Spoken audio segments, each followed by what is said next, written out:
Hello my friends and welcome to my simple and easy economy guide for Crusader Kings 3. My name is Icon and I'm going to cover up in this video all the basics you might want to know about how to increase that juicy monthly income of yours. I'll cover up mostly how to manage your realm. I'm going to talk a little bit about the character traits as well, about the character and the lifestyle things as well. But most of this video is about how to manage this and get the most results out of that. I'm going to keep things as simple and short as I can, and I don't take any I don't claim that this is all that's to know about that topic, but I do claim that after this video, you're going to most likely either notice that you're knowing as much as me, or you're going to earn more money afterwards. And I think the latter is more likely. So let's go, my friends. You can tell me afterwards how it worked for you. First off, I want to talk about the character himself. In this scenario, already having somebody with a high stewardship level and keeping the window open here to show you right away what I want to talk about. You see here his high stewardship skill increases the amount of domain taxes by 14%, which is exactly what we want to have, and even the domain limit by 3. So if you look here, I would only have access to 2 domains if I weren't that handy with stewardship. So 3 of my domains are coming from this. This number here depicts how many domains you can hold before you're suffering some decreases because you're overstretching your control. So long story short, stewardship is the most powerful trait in that you can have if you want to earn money in the game. I mean, that's no big surprise. It's pretty much on the description already. But I wanted to talk about how it influences your domain number and your taxes very directly. So you see it here as well. It's not getting shown here. Well, okay. Anyways, it's there. You can see it over this effect there. So higher stewardship means more taxes. But that's not the only thing you can do. Of course, you can go for the lifestyle focus of wealth, which will increase your monthly income. But overall, one of the best and strongest trees to go lies within the architect and the avaricious tree. The architect tree gives your building decisions more efficiency. I think that's the best way to put it. You construct quicker, you need less resources, your tax collectment gets more effective, your realm grows more developed quicker, your domain limit gets increased, and last but not least, you also get stronger decreases in the building things. But this is all not direct money gain. The administrator line is more about relations, and that's also not exactly the strongest thing to go. Avaricious is the other way to go. So first up here, vassal tax contribution, more of that later. It's very important to increase your income from vassals. Income while at war, also very good. And that's another decision which is not really part of my tutorial here. Fearful troops, well, if you're dreadful, you can save some money here too. Here you get extra money if you're stressed. A very interesting perk as well, because stress is a thing. Sell titles decision, also a way of raising money differently, but actually the most good thing about this is the avaricious trade. You get more taxes directly and your stewardship gets increased. There are also not too many choices which are really revolving good around money gain. If you want money gain, if you want to increase your income, the stewardship lifestyle is the way to go, with a wealth focus if you want to directly increase your income. But I would always make the decision around my needs with the lifestyle.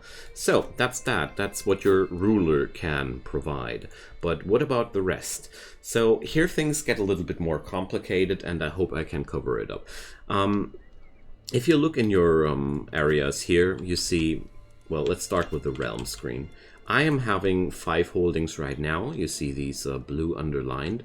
And maybe we'll start with the holdings. Holdings are your own realm. You get 100% of the earnings of that area here. So basically everything being produced in the castle of Benavente is mine.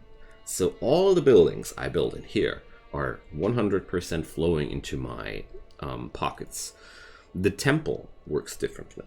The temple only gives you 50% of the tax and 100% of the levies if your priest endorses you. Well, that's a question if you're having a theocratic religion or not. But if you have, you're getting 100% of the levies and 50% of the tax if things are going well. Or is that right? Let's check it out. With the taxes, I'm not entirely sure right now. But I think it was working like that. So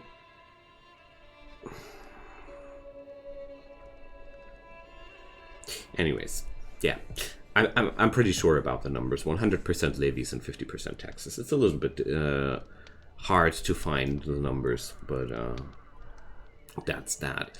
So long story short about that, your holdings are the best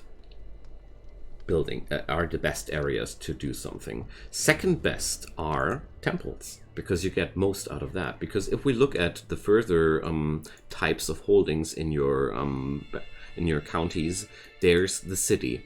Cities are a quite nasty thing because they have to be vassalized to give you something. If you're trying to hold a city yourself, that's not going to work. They need a mayor, and the mayor always gives you 20% of the income of the city, and, well, 12% of the levies here, but the standard amount is 10%. So cities are the third weakest part in the chain. And the weakest part in the chain, and that's really a very, very disturbing thing to say, are your vassals. Yes, your vassals are the weakest are the weakest piece in the chain, because money-wise, they only contribute 10% of their money. In this situation, like here, it's even getting worse, because my count here, that little boy, will give me 10% of his earnings. He will get 10% of his vessel's earnings. So I get 1/100th of his vessel's earnings. Basically, you want to have your vessels as close to the baronies as possible, because the more it gets filtered through vessels, the less you get out of your counties. Just one thing, if you really want to go hardcore into min-maxing, vessels are the weakest part of your money earning chain. That's just how it is. And the higher your own influence gets, the less you get from your vessels. And that's why your holdings are that important, because here, everything I build on the castle holding grid here is mine. I'm not going to share that with anybody. And so you can also sometimes construct new holdings in these areas. And if you're going to if you have to choose and you can't get any more holdings, temples are the next best thing to go. Because going to talk now about the buildings, that's the last part of this little tutorial. Like I said, I'm trying to keep it simple. The buildings you can go for are quite are always reliant on the area you're living in, and I can't say what's best in what situation. Always check out what you need. This is a military building. Sometimes military buildings get other gains as well, or sometimes like pastoral lands are a good example. They increase your military power while increasing your tax at the same time. All these buildings have very, very different impacts, but if you're out for money, you want to check out which building gives you the most taxes once it's fully upgraded. Always keep an eye out for the extra bonus statistics every building has, because it's very, very wise to adjust that to your needs. And also there's always the option to upgrade your holdings here directly, but you'll always need technologies for that.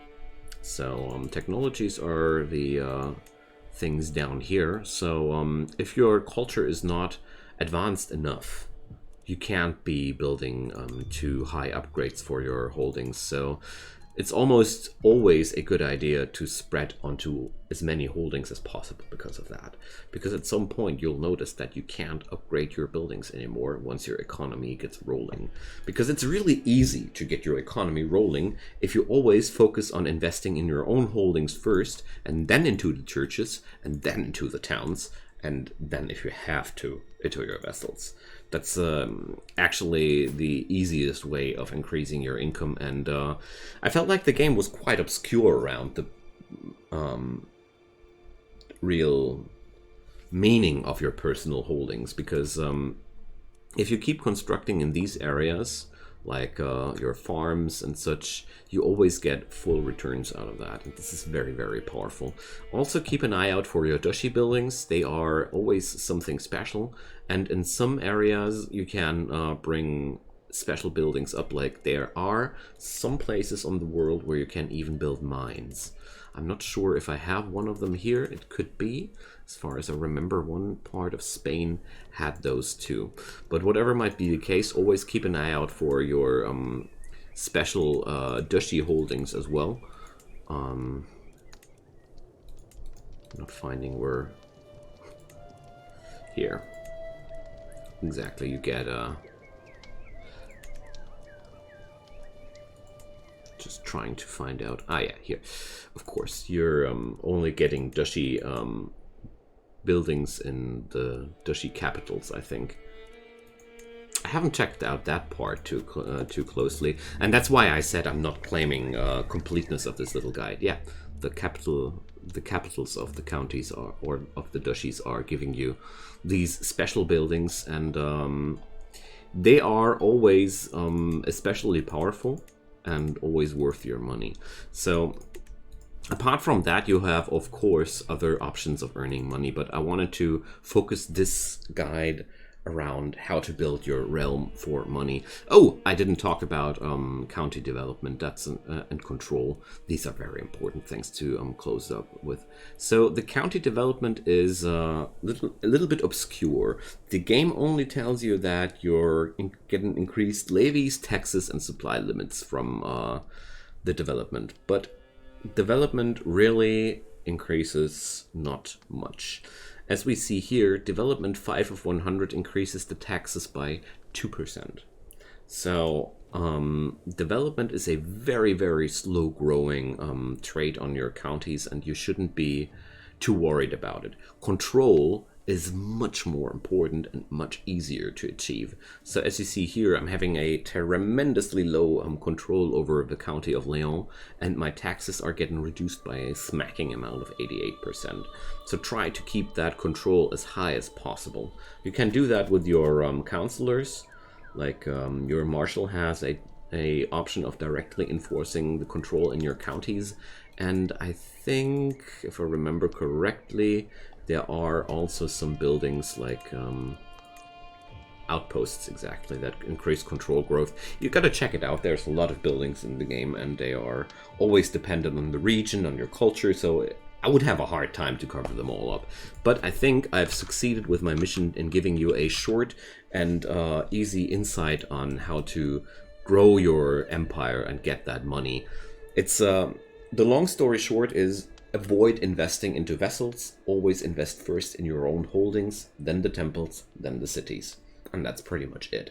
There's of course way more to that topic, and I would be happy to talk about that a little bit more, but that's going to be another tutorial. So in the end, it leaves me with telling you to put me some commentaries down below if you have any questions. If you think there's something I really missed out telling, please put it down there. I know that this game is having a wealth of information, so I'm pretty sure I missed out something important.